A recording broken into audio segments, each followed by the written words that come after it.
Back in the time of slavery, there was a guy named Henry Sylvester Lucas IV. Henry was the main attraction at the Master Lucas Fighting Negro show. After years of fighting, Henry didn't want to fight anymore. But he knew if he wanted to help his wife Sheila get her freedom, he had to keep fighting. Until one day, while outside late at night on patrol, he seen something. It was a brass lamp. Yes, it was a Jenny's lamp.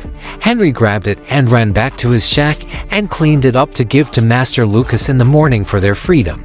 As he's cleaning the lamp off, it starts to shake and a purple smoke filled the room as Henry sit there in disbelief.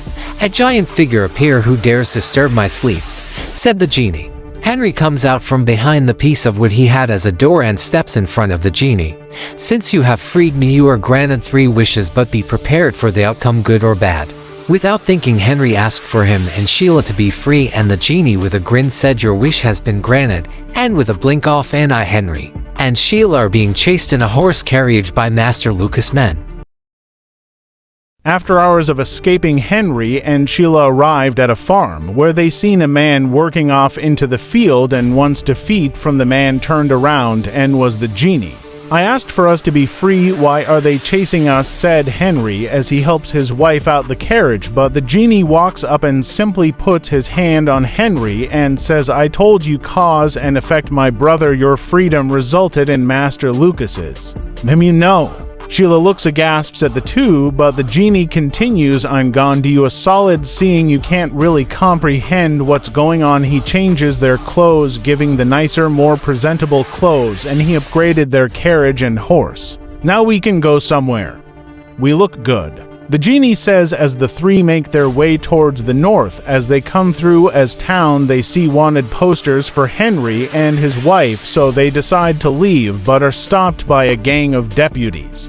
The genie looks at Henry and says, "Don't worry, I have it taken care of." And as the men walked closer, then didn't see a big muscle-bound genie and a well-dressed ex-slave and his wife. They seen a royal guard travel with a princess and his wife from a distant land.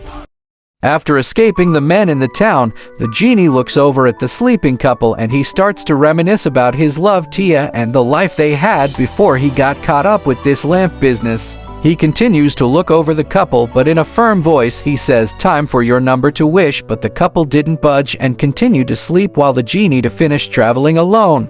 Once they woke, the couple heard the genie's voice and a crowd of people. As Harold peeks out of the carriage, he sees they are outside of a saloon. The couple both head into the saloon looking for the genie. Harold goes up to the poker table where he sees him playing surrounded by people and chips, plus he's not dressed how he once was. Now he looks and talks like a normal cowboy. He calls them both over to the table. "Where are we?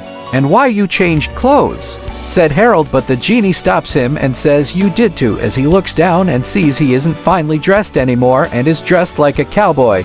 "Y'all go enjoy y'all selves while I win us some money," the genie says as he hands Henry a small bag of coins.